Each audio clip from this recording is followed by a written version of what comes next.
اعوذ باللہ من الشیطان الرجیم بسم اللہ الرحمن الرحیم. آج ہم اپنا سیگمنٹ سٹارٹ کرتے ہیں. Sister Samina go for it please. جی خانم، جیسا کہ ہم لوگ جانتے ہیں کہ آج ہمارا ٹاپک قیامت سے ہے، اور ہم لوگ آج کے جو ہم جس دور میں گزر رہے ہیں اس میں ہم لوگ ہر روز یہی ہو رہا ہوتا ہے، بس قیامت آ رہی ہے، قیامت آ رہی ہے، بس قیامت آ گئی. تو یہ تو ہم جانتے ہیں خانم کی قیامت اینڈ ہے، قیامت از دا اینڈنگ. لیکن اس سے پہلے کتنی سٹیجز ہیں جو قیامت سے پہلے آئیں گی؟ کچھ اس کے بارے میں ہمیں بتائیں گی آپ کی اس سے پہلے کیا سٹیجز ہیں قیامت سے پہلے کی؟ بسم اللہ الرحمن الرحیم.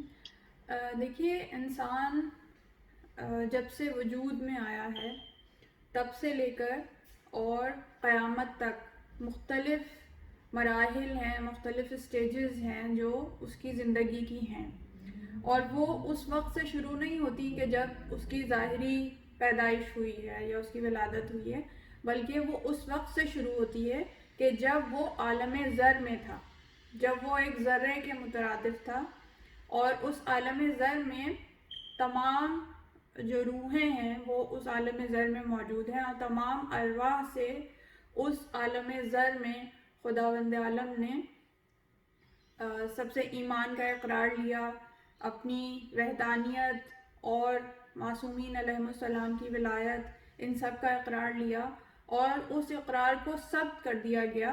اس اقرار کو جو ثبت شدہ اقرار ہے وہ خانہ کعبہ میں جو حجر اسود ہے اس میں موجود ہے. جب حج پہ یا عمرے پہ جاتے ہیں تو ہاتھ بلند کر کے اس اقرار کی تجدید کرتے ہیں کہ ہاں ہم نے اقرار کیا تھا، لبیک اللہم لبیک، اور ہم اس پہ اقرار پہ لبیک کہتے ہیں اور تجدید عہد وفا کرتے ہیں. تو وہاں سے ہمارا آغاز ہوا ہے عالم ذر سے، اور پھر جو ہے ہم پیدائش کے مراحل سے گزرے کہ نطفہ قرار پایا، اور پھر اسے رحم مادر میں رکھا گیا، رحم مادر میں 9 مہینے گزارے، اور اس کے بعد پیدائش ہوئی، اور پیدائش کے بعد مختلف اسٹیجز گزارتے ہوئے بچپن، لڑکپن، جوانی، بڑھاپا، اور اس کے بعد موت. اور موت جو کہ ایک اینڈنگ تصور کی جاتی ہے، ایک آخری مرحلہ تصور کیا جاتا ہے، مگر وہ آخری مرحلہ نہیں ہے، بلکہ موت دیگر اور مراحل کا آغاز ہے. موت ابتدا ہے ایک ایسے جہان کی کہ جس کی طرف ہم پلٹائے جاتے ہیں، اور جو کہ اصلی جہان ہے کہ جہاں ہمیں ہمیشہ کے لیے رہنا ہے. تو موت اس کا آغاز ہے. تو موت جیسے ہی ہوئی تو پھر قبر کے مراحل سے ہم گزرتے ہیں، پھر برزخ کے مراحل ہیں کہ جو بہت طویل برزخ کے مراحل ہیں، اور جہاں ہمیں ہزاروں سال رہنا ہے ہر ایک میں، اور کتنا رہنا ہے کوئی نہیں جانتا کہ کس کی برزخ کتنی طویل ہے. وہ اس پہ بھی منحصر ہے کہ کب موت ہوئی، اور اس پہ بھی منحصر ہے کہ اعمال کیسے تھے. اور اس کے بعد برزخ کے بعد قیامت ہے. تو یہ تمام مراحل ہیں جس سے انسان گزرتا ہے. جی خانم اسی سے ایک جڑا ہوا ایک سوال چھوڑا، جیسے آپ نے بتایا کہ برزخ کسی کا بہت زیادہ ہے لیکن جیسے ہمارے جو بزرگ ہیں جو بہت پہلے جن کی ڈیتھ ہو چکی ہے، تو ان کا کیا ہوگا؟ جیسے وہ برزخ کے بعد سیدھے قیامت ہے، تو ابھی وہ کس سٹیج میں ہوں گے؟ ابھی وہ ان کا جیسے قبر میں ہے تو اب وہ کہاں، ان کا کیا سٹیج ہوگا، کس سٹیج پر ہوں گے وہ؟ دیکھیے، وہ سب لوگ اپنی اپنی برزخ میں ہیں. اب وہ برزخ ایسے ہی ہے کہ جیسے کہ ایک ویٹنگ لاؤنج ہوتا ہے، جیسے ایئرپورٹ پہ. میں یوتھ کو، ینگسٹرز کو سمجھانے کے لیے مثال دیتی ہوں کہ جیسے کسی کی اگلی فلائٹ ہے، اگلی منزل کی طرف جانا ہے، تو وہ ٹرانزیشن لاؤنج میں ہوتا ہے. تو اب یہ اعمال پہ ڈیپینڈ کرتا ہے کہ آپ کا لاؤنج کیسا ہے. اگر آپ کے اچھے اعمال ہیں تو ایسے ہے کہ جیسے بزنس کلاس لاؤنج ہے، فرسٹ کلاس لاؤنج ہے، کہ جہاں وقت گزرنے کا پتہ ہی نہیں چلتا. آپ پورے 24 گھنٹے 36 گھنٹے گزارتے ہیں، اور آپ کو ایسا محسوس ہوتا ہے کہ جیسے بس تھوڑا ہی سا وقت تھا اور جلدی سے گزر گیا. اس کے برعکس اگر کسی کو تھرڈ ورلڈ کنٹریز کے کسی ریلوے اسٹیشن پہ اس طرح 36 گھنٹے 72 گھنٹے گزارنے پڑیں تو اس کو ایک ایک لمحہ جو ہے وہ مشکل محسوس ہوگا. ایون ایئرپورٹ پہ بھی جو عام لاؤنج میں بیٹھے ہوتے ہیں لوگ، انہیں وہ ایک ایک گھڑی بہت مشکل لگتی ہے کہ اتنی دیر میں فلائٹ ہے، اتنی دیر ہم کیسے گزاریں گے. تو بالکل اسی طرح ہے، جو اچھے اعمال کرتا ہے اس کو فرسٹ کلاس برزخ ملتی ہے، بزنس کلاس برزخ ملتی ہے، اور جو برے اعمال کرتا ہے تو اس کو اسی طرح جہنم کی سختیاں اور ان سختیوں کا مزہ چکھایا جاتا ہے. کیونکہ جیسے کہ ہم اپنے برزخ والے سیگمنٹ میں کور کر چکے ہیں کہ برزخی جنت اور برزخی جہنم کے متعلق ہم نے بات کی تھی، تو وہ اس برزخی جہنم میں زندگی گزارتے ہیں، اور جو اچھے اعمال کرنے والے ہیں وہ برزخی جنت میں زندگی گزارتے ہیں. تو ٹائم چونکہ ایک ریلیٹیو ہے تو وہ ہر ایک کو مختلف محسوس ہوتی ہے. آپ خود بھی یہ آبزرو کرتے ہوں گے اور اپنی زندگی میں تجربہ کرتے ہوں گے کہ کبھی تو ٹائم فوراً گزر جاتا ہے اور کبھی ٹائم ایک ایک لمحہ گزارنا مشکل ہو جاتا ہے. کیوں؟ کیونکہ یہ ریلیٹیو ہے، یہ مختلف چیزوں پہ ڈپینڈ کرتا ہے، مختلف چیزوں سے ریلیٹڈ ہے، تو ایک طرح سے نہیں گزرتا. اور وہاں کا جو ٹائم ہے جو برزخ کا ہے وہ یہاں کے مقابلے میں تو بہت طویل ہے. اسی لیے یہاں کا 1 سال وہاں کے سمجھیے کہ 1000 سال کے، وہاں کا 1 سال یہاں کے 1000 سال کے مترادف ہے. اگر ہم ریلیٹیولی لیں تو وہاں پہ جیسے اعمال ہیں اس حساب سے وقت گزرے گا. تو ہمیں ایسے بہت سے شواہد ملتے ہیں کہ جو قرآنی آیات اور روایات کی روشنی میں ہیں کہ بہت سے لوگوں کو کہ جب ندا بلند ہوگی، سور پھونکا جائے گا اور وہ قبروں سے اٹھائے جائیں گے، تو وہ اس طرح کہیں گے کہ ابھی تو گویا ہم سوئے تھے اور ابھی فوراً اٹھا دیا گیا. اور کچھ وہ ہوں گے کہ جو اتنی طوالت برزخ کی گزارنے کے بعد تو وہ بالکل ہی نڈھال ہو چکے ہوں گے، زخمی حالت میں ہوں گے. تو ہر ایک کی برزخ جو ہے وہ مختلف ہے اور اس کا ٹائم جو ہے وہ ریلیٹیو ہے، جو کہ اعمال پہ ڈپینڈ کرتا ہے. تھینک یو خانم. اچھا، دوسرا اسی سے ریلیٹڈ ایک سوال ہے خانم کی، قیامت جیسے ہم لوگ کہتے ہیں تو کیا کبھی آئی ہے یا کیا بس ایک ہی بار قیامت ہوگی؟ مطلب جیسے جب سے زندگی انسان کی شروع ہوئی ہے، جب سے انسان بنا ہے، تو قیامت کیا ایک ہی بار ہوگی؟ جو وہ قیامت ہے کہ جس میں نامہ اعمال دیے جائیں گے، پل صراط سے گزرا جائے گا اور ہم اس دائمی جنت اور جہنم میں جتنے انسان ہیں وہ بھیجے جائیں گے، تو وہ قیامت تو ایک ہی دفعہ ہوگی اور اسے ابھی برپا ہونا ہے، ابھی برپا ہونا باقی ہے. مگر اگر ہم اسے کہیں تشبیہ کے طور پہ دیکھیں، استعارے کے طور پہ دیکھیں، تو یہ کہا جاتا ہے کہ ہر انسان جو ہے وہ اپنی برزخ ساتھ لے کے چل رہا ہے، اور ہمیں صرف وہ دکھائی نہیں دیتی ظاہری نگاہوں سے، ظاہری آنکھوں سے. تو ہر انسان اپنی برزخ ساتھ لے کے چل رہا ہے، اور جس کے برے اعمال ہیں اس کے لیے تو گویا قیامت برپا ہو گئی. اگر آپ برے حوالے سے دیکھا جائے، برے انداز میں دیکھا جائے کہ ان کے لیے ظاہر ہے کہ وہ ایک سخت دن ہے، تو سخت دن کے حوالے سے دیکھا جائے تو قیامت تو برپا ان کے لیے ہو چکی. اور جو خدا سے ملاقات کرنا چاہتے ہیں، جو لقاء اللہ کا جذبہ رکھتے ہیں کہ ہم اللہ کی طرف پلٹائے جا رہے ہیں، اللہ ہی کی طرف سے آئے ہیں اور اللہ ہی کی طرف واپس جانا ہے، انا للہ و انا الیہ راجعون، تو وہ لقاء اللہ کا جذبہ رکھتے ہیں. تو جو ایسے لوگ ہیں ان کے لیے بھی قیامت کے گویا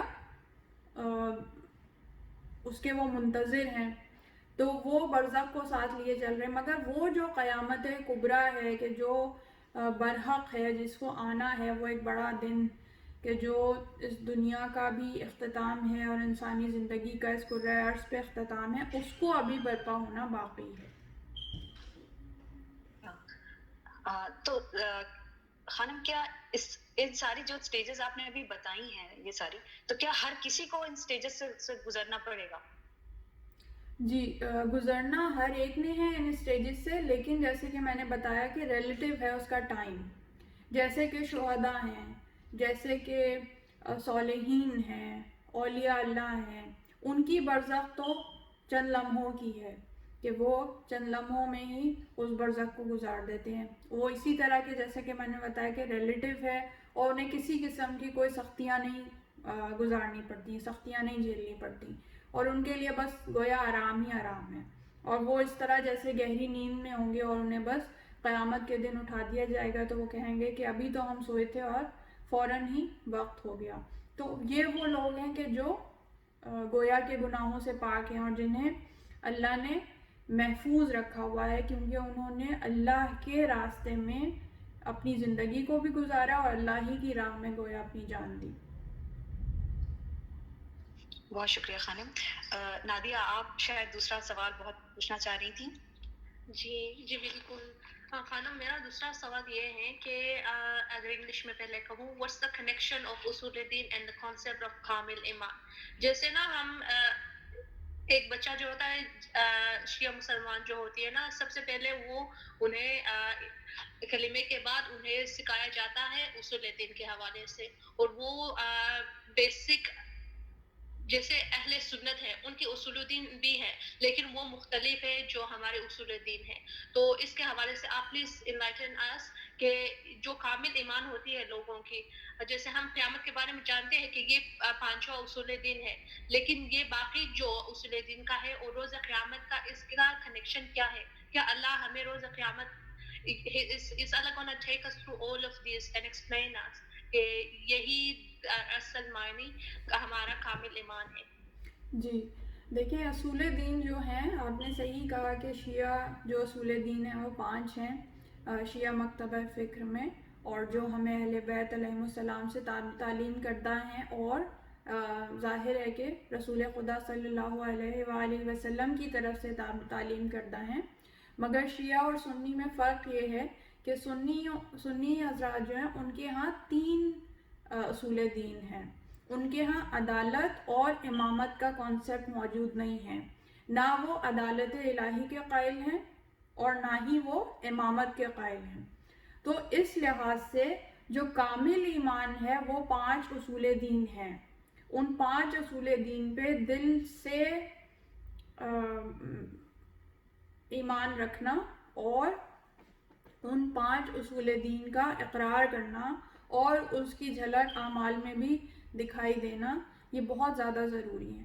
کیونکہ اگر عدالت نہیں ہے، عدالت پہ ایمان نہیں ہے، تو اس کا مطلب کہ آپ نعوذ باللہ خدا کو ظالم تصور کر رہے ہیں، عادل برحق تصور نہیں کر رہے۔ تو اس لیے ایک تو یہ چیز اگر مسنگ ہو گئی، اس کا مطلب ہے کہ ایمان مکمل نہیں ہے۔ اگر ہم نعوذ باللہ خدا کو ظالم تصور کریں تو یہ ایک بہت بڑا اپنی جگہ ظلم ہے، اور ایمان اس کا مطلب ہے کہ کامل نہیں ہے، کچھ کمی باقی ہے، ابھی آپ نے سمجھا ہی نہیں پوری طرح توحید کو۔ اگر سمجھا ہوتا تو آپ سمجھتے کہ اللہ عادل ہے، وہ کسی پہ ذرہ برابر ظلم نہیں کر سکتا۔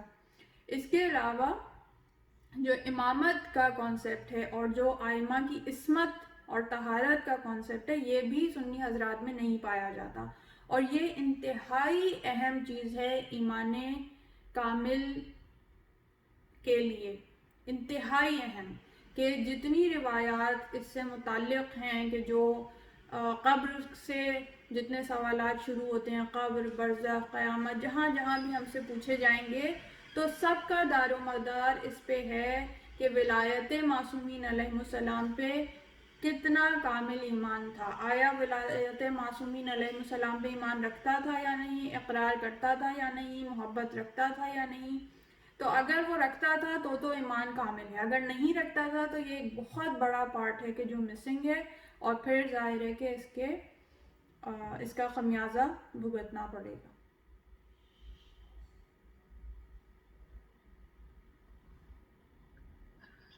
بہت شکریہ خانم۔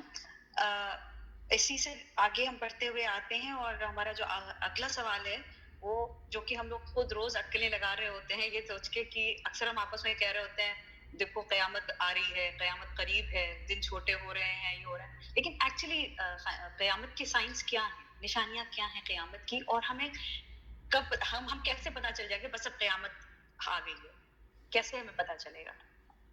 دیکھیں، قیامت جو لوگ مر چکے ہیں یا آئندہ آنے والے دنوں میں مریں گے، ان کے لیے قیامت کے سائنس ایک طرح سے کہہ لیں گے مختلف ہیں، کیونکہ وہ برزخ میں ہیں اور وہاں سے واپس بلائے جائیں گے، اور روحوں کو واپس اجسام میں داخل کیا جائے گا اور قبور سے باہر نکالا جائے گا، اور جو زندہ ہیں ان کے لیے قیامت بالکل مختلف ہے. تو قیامت کے جو سب سے بڑی علامت ہے، ویسے تو بہت ساری علامات ہیں، اور پھر ظاہر ہے کہ اس میں وہ علامات بھی ہیں جو چھوٹی علامتیں ہیں، جیسے کہ علامات صغریٰ، اور کچھ ہیں کہ جو علامات کبریٰ ہیں، اور وہ ظاہر ہے کہ ظہور امام زمانہ علیہ السلام عجل اللہ تعالیٰ فرجہ اس سے بھی متصل ہیں کہ ظاہر ظہور ہوگا، اس کے بعد قیامت آئے گی. اور روایات میں موجود ہے کہ چاہے ایک دن کے ہی لیے ہو، قائم کا ظہور ہوگا اور ان کی حکومت کو قائم کیا جائے گا. تو وہ سب متصل ہیں کہ جو اینڈ آف ٹائمز یا قیامت جسے آپ کہتے ہیں اس سے ہے. لیکن جس وقت قیامت آئے گی کہ جب ظہور ہو چکا، امن و امان قائم ہو چکا، اب جو لوگ زندہ ہیں تو ان کے لیے قیامت یکایک آ جائے گی. ان کے لیے قیامت اتنی اچانک آئے گی کہ قرآن میں آیات موجود ہیں کہ کوئی کاروبار میں مصروف ہوگا، کوئی جو ہے گناہوں میں مصروف ہوگا، اور کوئی اپنے روزمرہ کے امور میں مصروف ہوگا، اور ایک دم قیامت آ جائے گی. اور قیامت کی جو سب سے بڑی علامت ہے کہ جس سے سب کو گویا کہ پتہ چل جائے گا، وہ ہے حضرت اسرافیل کا سور پھونکنا، کہ جو ایک فرشتے ہیں خداوند عالم کے، کہ جو اسی ایک کام پہ مامور ہیں اور جو 7ویں آسمان پہ تشریف رکھتے ہیں. اور بہت کم ایسا ہوا کہ وہ دنیا میں آئے. ایک دو واقعات ایسے ہیں کہ جو روایتوں میں موجود ہیں کہ رسول اللہ صلی اللہ علیہ وآلہ وسلم سے ملاقات کے لیے وہ زمین پر آئے. اور یہ وہ وقت تھا کہ جب وہ زمین پر آئے تو فرشتے تک، جن میں جبرائیل بھی شامل ہیں، کہ وہ خوف سے تھر تھرانے لگے، کہ ان کو ایسا محسوس ہوا کہ گویا حضرت اسرافیل سور پھونکنے کے لیے آ رہے ہیں. مگر وہ خدا کا ایک پیغام لے کر رسول خدا صلی اللہ علیہ وآلہ وسلم کی طرف آئے اور ان سے دریافت کیا کہ آپ بادشاہی اور رسالت کو پسند کرتے ہیں یا بندگی اور رسالت کو پسند کرتے ہیں. تو اس پہ رسول اللہ صلی اللہ علیہ وآلہ وسلم نے بندگی اور رسالت کو پسند فرمایا اور اس کو اختیار کرنے کو پسند فرمایا. تو اس جواب کو سننے کے بعد حضرت اسرافیل نے خوشخبری اور نوید سنائی رسول خدا صلی اللہ علیہ وآلہ وسلم کو کہ ان کو بہت اعلیٰ درجات اور مقامات اس جواب کی وجہ سے حاصل ہوئے ہیں. اور اس کے بعد وہ واپس 7ویں آسمان کی طرف بلند ہو گئے. اور جس وقت وہ بلند ہو رہے تھے تو صورتحال یہ تھی کہ ایک قدم وہ ہر آسمان پہ رکھتے تھے، اور اس طرح قدم با قدم وہ اوپر چلے گئے. اور جب رسول اللہ نے جبرائیل علیہ السلام سے پوچھا کہ تمہارا چہرہ اتنا متغیر کیوں ہو گیا اور تمہارا رنگ زعفران کی طرح زرد کیوں ہو گیا، تو اس پہ حضرت جبرائیل نے کہا کہ مجھے ایسا محسوس ہوا کہ حضرت اسرافیل اس لیے آ رہے ہیں کہ اب قیامت بپا ہونے والی ہے اور سور پھونکا جانا ہے. تو قیامت وہ گھڑی ہے کہ جس سے ملائکہ بھی خوفزدہ ہیں. یہاں تک ہے کہ ہر جمعے کے روز کوئی ملک ایسا نہیں ہے، کوئی فرشتہ ایسا نہیں ہے کہ جو زمین و آسمان کے کسی بھی گوشے میں ہو اور وہ اس چیز سے خوفزدہ نہ ہو کہ کہیں آج تو سور نہیں پھونکا جائے گا، کہیں آج تو قیامت کا دن نہیں ہے، اس لیے کہ قیامت کا دن روز جمعے کا دن ہوگا. تو جو علامت ہے وہ حضرت اسرافیل علیہ السلام کا سور کا پھونکا جانا ہے. اور اس سور کے پھونکے جانے کو اس طرح سے کہا گیا کہ یہ وہ سور کا پھونکا جانا ہے جس کا ایک سرا ہے اور 2 شاخیں ہیں. یعنی ایک جب حضرت اسرافیل آئیں گے تو وہ بیت المقدس میں کھڑے ہو کے روبہ قبلہ کھڑے ہوں گے، کعبے کی طرف منہ کر کے سور کو پھونکیں گے، اور اس ایک سرے سے وہ سور کو پھونکیں گے. اور 2 شاخیں ہیں، یعنی کہ ایک شاخ کے جب جتنے بھی زندہ لوگ ہیں ان کو اس سور کے پھونکے جانے کی آواز آئے گی تو وہ سب مردہ ہو جائیں گے، سب مر جائیں گے سوائے ان کے کہ جنہیں خدا زندہ رکھے. اور اس کے بعد ہے دوسری شاخ کہ جو تمام مردہ لوگوں کی طرف ہے، یعنی کہ جو اس سے پہلے مردہ حالت میں ہے یا برزخ کی حالت میں ہے. تو جب ان کی طرف یہ سور پھونکا جائے گا تو وہ تمام اپنے اجسام سمیت قبروں سے باہر نکل آئیں گے. اور پھر آخری وہ وقت ہوگا کہ جب خداوند عالم کی طرف سے آواز آئے گی اور اس آواز کے نتیجے میں حضرت اسرافیل کو حکم ہوگا کہ تو بھی مر جا، اور وہ بھی مر جائیں گے. اور یہ وہ وقت ہوگا کہ تمام کے تمام لوگوں کو، تمام کے تمام نفوس کو، اس میں ملک بھی شامل ہیں، اس میں فرشتے، اس میں انسان، اس میں جن، سب ذی روح، تمام نفوس، وہ سب کے سب موت کی حالت میں آ جائیں گے. اس کے بعد انہیں دوبارہ اٹھایا جائے گا. خانم، اس سے ایک اور سوال آ رہا ہے ذہن میں کہ جب حضرت اسرافیل جب وہ ماریں گے، تو جب وہ آپ بتا رہی نا کہ ایک سرا جائے گا، جتنے زندہ لوگ ہیں وہ مریں، تو کیا دنیا میں یہ ایک ساتھ ہوگا سب کچھ؟ جی ایک مطلب ساتھ، ایک ساتھ ہوگا سارے؟ ایک ساتھ، ایک لمحے، یعنی آپ سمجھے چند لمحوں کے اندر اندر سب کچھ ہو جائے گا. پہاڑ روئی کے گالوں کی طرح اڑنے لگیں گے، آسمان زرد ہو جائے گا اور اس پہ سرخی آ جائے گی، اور ایک ساتھ سب کچھ، ہر چیز متغیر ہو جائے گی. جی بہت شکریہ خانم. اسی سے جڑا ہوا ہمارا اگلا سوال جو ہے وہ یہ ہے کہ جب اب آپ نے بتایا نشانیاں بتا دی، قیامت بھی آ گئی، لیکن پھر ہمارے ساتھ اس کے آگے کیا ہوگا؟ What will happen on the day of judgment? قیامت کے روز کیا ہوگا ہمارے ساتھ؟ اب دیکھیے، یہ جو ہے یہ سب مراحل وہ ہیں کہ اب جب قبور سے نکالا گیا، اب قبور سے نکالنے کے بعد قیامت کا دن ہے. اب اس قیامت کے دن پہ مختلف مراحل ہیں کہ قبروں سے نکالنے کے بعد پھر تمام کے تمام جو مردے ہیں وہ صف باندھ کے کھڑے ہو جائیں گے. اب یہ جو قبروں سے نکلنا اور صف باندھنے تک کے بہت سے مراحل ہیں، وہ کیا ہیں؟ وہ بھی ریلیٹیو ہیں، اعمال کے اوپر ڈپینڈ کرتے ہیں کہ کچھ کو تو اتنا زیادہ وقت لگے گا اس میں کہ انہیں ہر موڑ پہ جو گویا کہ 1000 سال گزارنے پڑ گئے.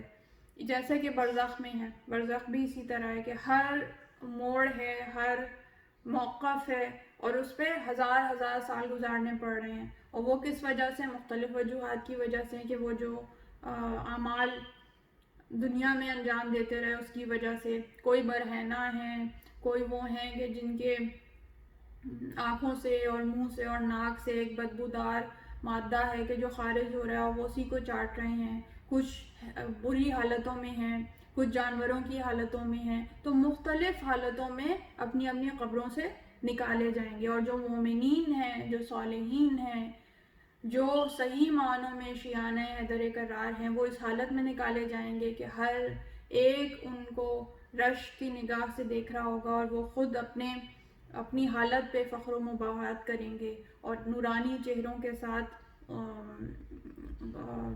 محشر کے میدان کی طرف آگے بڑھیں گے. تو یہ مختلف مراحل ہیں، اور یہ تو آغاز ہے. اس کے آگے اور مراحل ہیں جو آپ ابھی آگے اور سوالات کریں گے تو اس میں اس کے جوابات میں سامنے آتے چلے جائیں گے.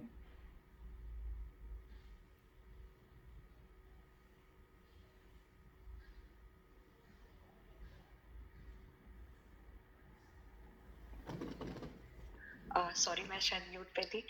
میں یہ قیامت کا یہ جو دن ہوگا کتنا لمبا ہوگا خانم؟ مطلب اس پہ سب کچھ ایک ہی دن ہو جائے گا؟ کتنا لمبا ہوگا؟ ہے تو یہ یہ سوال ایک پھر ہی سے ایک دن. دفعہ پوچھ لے. سوری، جی یہ سوال پھر سے ایک دفعہ اس سلائڈ پہ پوچھ لے. سوری. جی میں کہہ رہی تھی خانم، جیسے آپ نے بتایا کہ ججمنٹ کے روز ہمارے ساتھ کیا ہوگا، تو یہ کتنا لمبا دن ہوگا؟ قیامت کا دن کتنا لمبا ہوگا، کتنا بڑا جی، ہوگا؟ قیامت کا دن ہوگا تو ایک ہی دن، مگر جو روایات میں ہے کہ یہ 50,000 سال کے برابر ایک دن ہوگا.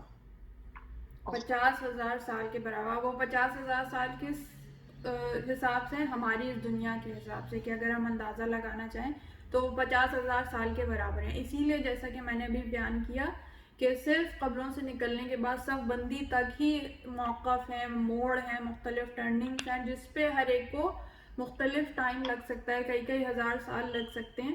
تو وہ اس طرح سے تمام مراحل کو گزارنے میں 50,000 سال تک لگ سکتے ہیں. اور پھر سے وہی بات ہے کہ یہ ریلیٹیو حقیقت ہے کہ جو اچھے حالات میں ہیں، جو نورانی چہرہ لوگ ہیں، کہ جن کے اوپر سایہ کیا ہوگا بادلوں نے، اور جن کو سورج کی تپش بالکل نقصان نہیں پہنچا رہی ہوگی، جبکہ باقیوں کو اس طرح سے نقصان پہنچا رہی ہوگی کہ سورج سوا نیزے پہ ہوگا اور ان کی زبانیں باہر نکلی ہوئی ہوں گی اور پیاس کی شدت سے ان کا برا حال ہوگا.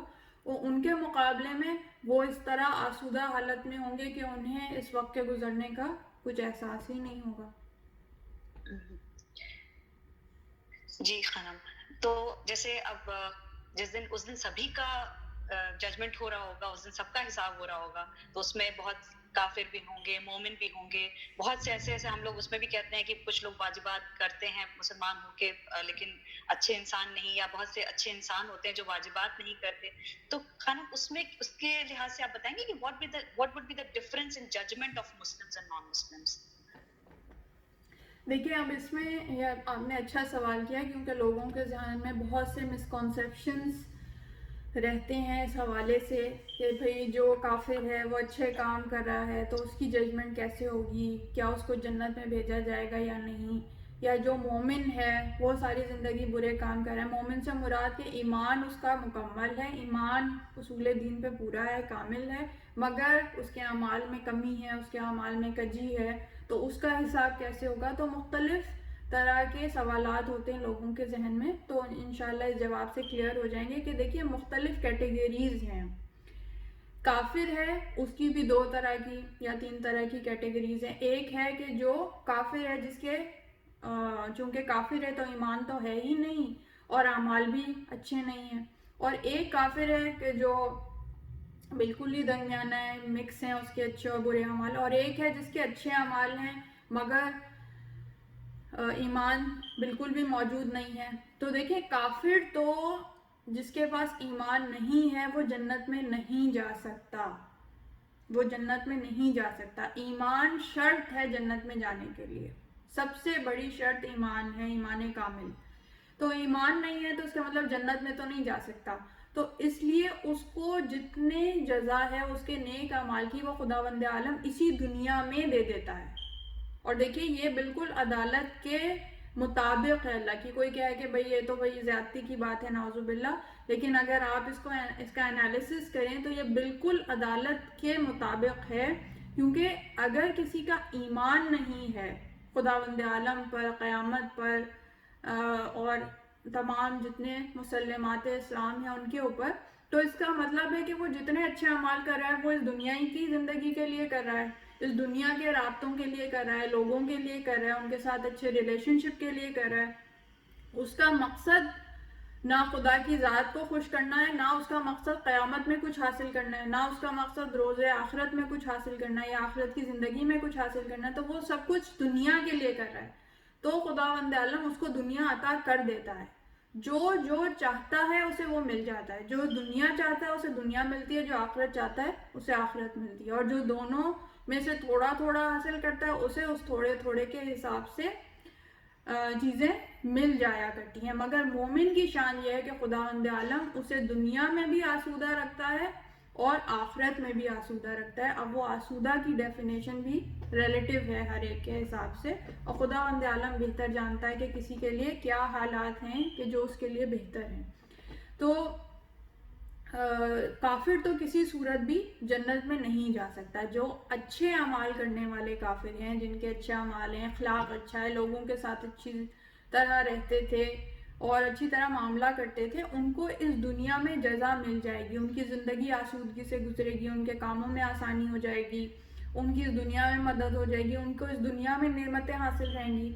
آپ یہ دیکھیے کہ کفار کو کتنی نعمتیں حاصل ہیں، حالانکہ وہ خدا پہ یقین نہیں رکھتے، خدا کی ذات کے متعلق کفر اختیار کیے ہوئے ہیں، مگر اس کے باوجود خداوند عالم ان پہ نعمتیں بند نہیں کر رہا. تو یہ اسی لیے ہے کہ ان کے نیک اعمال کے نتیجے میں خداوند عالم دے رہا ہے. لیکن جس وقت ان کی موت واقع ہو گئی، اور یہ ہم نے موت اور برزخ کے سیگمنٹ میں بھی سنا تھا، جیسا کہ میں نے بتایا تھا کہ کچھ کی موت جو ہے وہ آسانی کے ساتھ ہوتی ہے، کچھ کافروں کی تو وہ اسی لیے ہوتی ہے کہ ان کے اگر کچھ اعمال باقی رہ بھی جاتے ہیں تو وہ مرنے کے وقت انہیں آسودگی کے ساتھ، آسانی کے ساتھ جو موت سے گزرنا پڑ جاتا ہے، تو وہ اس طرح خداوند عالم ان کی جزا کو مکمل کر دیتا ہے. اب جب وہ اس موت کے بعد اس دوسرے عالم میں جاتے ہیں تو اب خدا کی طرف خدا کے ذمے ان کی کوئی جزا باقی نہیں رہتی. اب انہیں اپنے کفر کی اور برے کام جو بھی وہ کرتے تھے اور ان کے اعمال، ان کا نتیجہ ہر حال میں بھگتنا پڑے گا. یہ تو کافر ہو گئے. اس کے بعد جو مسلمان ہیں ان کے متعلق بھی ابھی جیسا کہ ہم نے بات کی، چونکہ ان کا کامل ایمان نہیں ہے، چونکہ ان کا کامل ایمان نہیں ہے تو انہیں بہت زیادہ سختیاں گزارنی پڑیں گی، اور کامل ایمان شرط ہے جنت میں داخل ہونے کے لیے. اس کے بعد ہے مومنین کی کیٹیگریز. تو مومنین کی جو کیٹیگریز ہیں اس میں ہمارے پاس کچھ ایسے مومن ہیں کہ جو ان کا ایمان کامل ہے مگر ان کے جو اعمال ہیں اس میں کمی ہے، وہ واجبات پوری طرح ادا نہیں کر رہے، یا انہوں نے کچھ حقوق العباد ہے ان میں کمی کی ہے، یا خدا کی عبادت میں کچھ کمی کی ہے، ان کے اخلاق میں کوئی کمی تھی، کسی بھی طرح سے ان کے اعمال میں کمی ہے، تو اس کی سختیاں ان کی آخری عمر سے، یا کوئی بیماری انہیں زندگی میں آئی، کوئی مشکلات انہیں گزارنی پڑی، تو وہ سب گناہوں کا کفارہ قرار پاتا ہے. تو یہ سب چیزیں جیسے کہ ہم نے ٹیسٹ اور پنشمنٹ جو ہم نے سیگمنٹ کیا تھا اس میں اس بات کا ذکر کیا تھا کہ خداوند عالم کا لطف ہے، کرم ہے، محبت ہے، عنایت ہے کہ اگر وہ کسی کو مشکل میں ڈالتا ہے تو کم مشکل کے ذریعے سے اس کو آخرت کے عذاب سے بچا لیتا ہے، کہ اس کے گناہوں کا کفارہ قرار پا جاتا ہے اس مشکل سے گزرنا. اور جب ہم اس دنیا میں جائیں گے تو حسرت سے کہیں گے کہ کاش ہمیں انہی مصیبتوں میں زندگی بسر کرنے دی جاتی تو ہمیں اتنی بڑی بڑی مصیبتیں برداشت نہ کرنی پڑتی. تو یہ سلسلہ شروع ہوتا ہے زندگی سے، اور اس کے بعد موت میں اگر کوئی سختی کی موت گزارتا ہے مومن تو اس میں بھی اس کے کچھ جو گناہ رہ گئے ہیں وہ بخشے جاتے ہیں. اگر پھر بھی گناہ باقی ہوں، جیسے کہ حقوق العباد وہ ہیں کہ وہ اس طرح سے معاف نہیں ہوتے، تو پھر سال ہر سال ہزاروں سال کی برزخ میں سختیاں گزار کے مومن نکلتا ہے. اور پھر بھی اگر کوئی مومن ایسا ہے کہ جو برزخ بھی اتنی گزارنے کے بعد پھر بھی اس کے گناہ باقی ہیں، تو پھر کچھ عرصے اسے جہنم کا مزہ چکھنا پڑتا ہے اور اس کے بعد وہ جنت کی طرف پلٹایا جاتا ہے. مگر اس کے برعکس ایک وہ مومن ہے کہ جس کے گناہ نہیں ہے یا گناہ صغیرہ ہیں، گناہ کبیرہ سے اس نے خود کو محفوظ رکھا اور گناہ صغیرہ ہیں، تو پھر وہ زندگی میں مشکلات، موت کے وقت جو مشکلات سہتا ہے اس کے ذریعے سے وہ معاف ہو جاتے ہیں، اور برزخ میں کچھ سختیاں سہنے کے بعد وہ پھر پاک اور صاف ہو جاتا ہے، اور اس کے بعد برزخی جنت میں داخل کیا جاتا ہے، کہ جو پھر قیامت سے گزرتے ہوئے جو حتمی جنت ہے یا ہمیشگی کی جنت ہے اس سے متصل ہو جاتا ہے.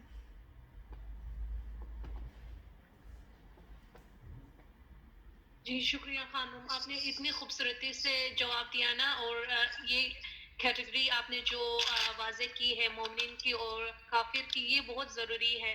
تو اس کے حوالے سے ایک اور سوال میرے ذہن میں جو آ رہا ہے کہ کافی دفعہ یوتھ اسپیشلی یہ سوال ان کے ذہن میں آتا ہے کہ جیسے آپ کہہ رہی تھی نا کہ کافر جنت نہیں جا سکتے کیونکہ جنت کی پہلی کنڈیشن جو ہے نا وہ کامل ایمان ہوتی ہے. لیکن جیسے ہم نے پہلا جو سوال سسٹر سمینا نے کیا کہ پری برتھ کے حوالے سے آپ نے وہ سمجھایا، لیکن a lot of the times وہ کہتے ہیں نا کہ ہم مسلمان فیملی میں بورن ہوئے، ہمارا چوائس یہ ایک چوائس نہیں تھا نا، اٹ واز لائک ہمارا فری ول نہیں تھا، it was just by chance. تو اسی طرح اگر ہم کافر نعوذ باللہ اس کافر فیملی میں بورن ہوتے ہیں تو وہ بھی ہمارا چوائس نہیں ہوتا ہے، وہ ایک بائی چانس ہوتا ہے. تو ہم کیسے اسے کہتے ہیں کہ جسٹیفائی کر سکتے ہیں کہ پھر بھی اللہ عادل ہے، ظالم نہیں ہے، اور وہ پھر بھی جنت نہیں جا سکتے وہ کافر لوگ.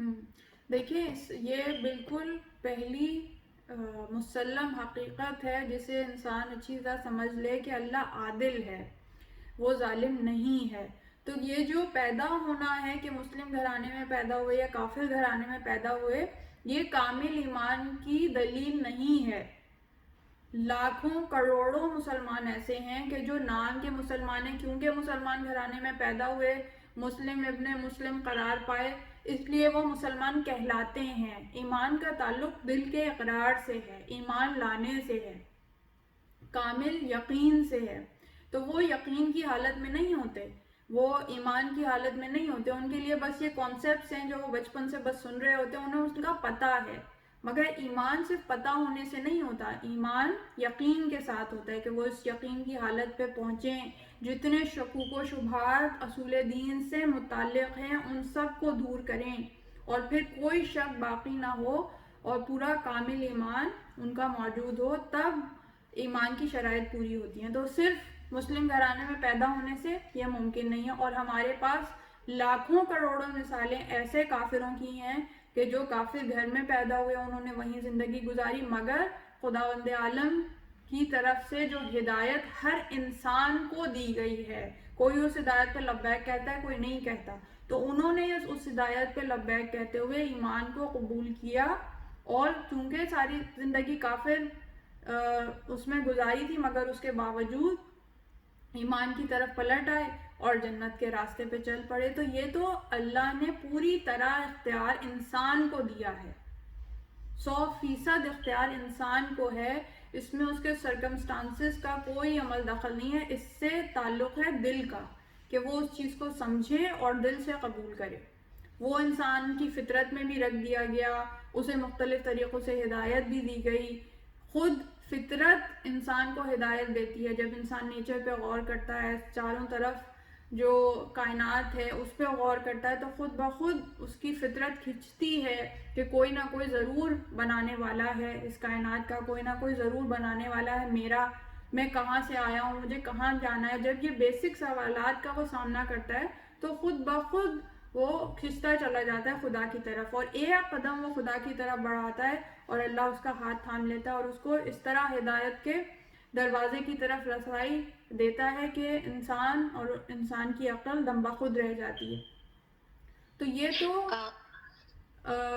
بالکل بھی کسی طرح بھی ظلم کے اس میں ہم سوچ بھی نہیں سکتے, اس لیے کہ 100% اختیار انسان کو حاصل ہے, 100% اختیار انسان کو. لیکن خانم مجھے ایک چیز پوچھنی تھی جی. کہ جیسے آپ نے بتایا کہ کافر جنت نہیں جا سکتا کیونکہ اس کے ایمان, لیکن جیسے ہم کچھ لوگوں کو جانتے ہیں, ہم نے دیکھا بھی ہے خانم, جیسے میرا بہت سے جو نان مسلمز ہیں, لیکن میں نے ان کو دیکھا ہے وہ دل کے واقعی بہت اچھے ہوتے ہیں, جیسے کہتے ہیں ان میں انسانیت بہت ہوتی ہے. اب لیکن وہ اس طرح کی غور و فکر, جیسے آپ نے بولا کہ شروعات ایسے ہوتی ہے کہ اگر ہم غور کریں آس پاس اپنے دیکھیں کس نے بنایا, ہم کہاں سے آئے, لیکن بہت سے ایسے بھی لوگ ہوتے ہیں جو کہ پتہ نہیں ان کے اندر کیا چل رہا ہے ہم نہیں جانتے, پر ہم اتنا جانتے ہیں کہ وہ اچھے انسان ہیں اور وہ مسلمان نہیں ہیں. تو اللہ ان کے ساتھ ان کا جیسے اس جب وہ اس کا حساب کرے گا پروردگار, تو ان کے ساتھ اس کا کچھ سلوک فرق ہوگا کہ نہیں؟ نہیں, دیکھیں نا, معاملہ تو بہرحال اللہ نے کرنا ہے, ججمنٹ تو اللہ کی ہے. ہر انسان کا معاملہ مختلف ہے اور اس کے دل میں کیا ہے ہم نہیں جانتے. بہت سے ایسے لوگ ہوتے ہیں ظاہری طور پہ وہ ایمان کا اظہار نہیں کرتے, مگر دل سے وہ ایمان کی طرف منقلب ہو جاتے ہیں, اللہ ایسوں کو ہدایت کر دیتا ہے. تو وہ تو معاملہ جو ہوگا اس دن وہ ہوگا. لیکن کوئی ایسا آدمی ہے کہ اس کے اعمال بہت ہیں, انسانیت اس میں بہت ہے, مگر ایمان دل میں نہیں ہے, کفر ہی ہے, اللہ پہ یقین نہیں رکھتا, نبوت پہ یقین نہیں رکھتا, امامت پہ یقین نہیں رکھتا, وہی آپ کی بات ہے غور و فکر نہیں کرتا. تو اس میں دو باتیں ہیں. کیوں غور و فکر نہیں کرتا؟ کہ وہ اس دنیا میں, اس دنیا کے کاموں میں, اپنی زندگی میں اتنا مشغول ہے کہ اسے اس حقیقت کی طرف توجہ دینے کی فرصت ہی نہیں ہے. وہ اتنا مشغول ہے اس دنیا کی طرف, تو وہ جو کچھ کر رہا ہے اس دنیا کے لیے کر رہا ہے, تو اس کا مقصد اللہ نہیں ہے, قربتاً اللہ کوئی کام کرنا نہیں ہے, اس کا مقصد خدا کی خوشنودی حاصل کرنا نہیں ہے, آخرت اس کا مقصد ہے ہی نہیں. اس نے وہاں اکاؤنٹ کھولا ہی نہیں, وہاں کے لیے کوئی کام کیا ہی نہیں, وہاں کچھ اعمال ٹرانسفر کیے ہی نہیں, تو اکاؤنٹ تو پھر خالی ہی رہے گا نا. جب ایک آدمی یہیں کے اکاؤنٹ میں سب کچھ بھرتا رہے گا, تو جب یہاں کے اکاؤنٹ میں اچھا اعمال بھر رہا ہے, تو جیسے میں نے کہا کہ اس کا اجر, اس کا بدلہ خداوند عالم اسی دنیا میں صاف کر دیتا ہے, اور اسی دنیا میں دے دیتا ہے. تو ان کو بدلہ ہر طرح سے دینے کے بعد پھر وہ موت سے دوسرے جہان کی طرف منتقل ہوتے ہیں. بہت شکریہ خانم. خانم اب جو بھی ہم لوگ کر رہے ہیں, ہم جو بھی کرتے ہیں, ہم کہتے ہیں قربت اللہ, اور پھر آخر میں جب قیامت ہوگی, ہمارا حساب کتاب ہوگا, تو ہم چاہیں گے کہ ہم اللہ سے کب ملیں. تو خانم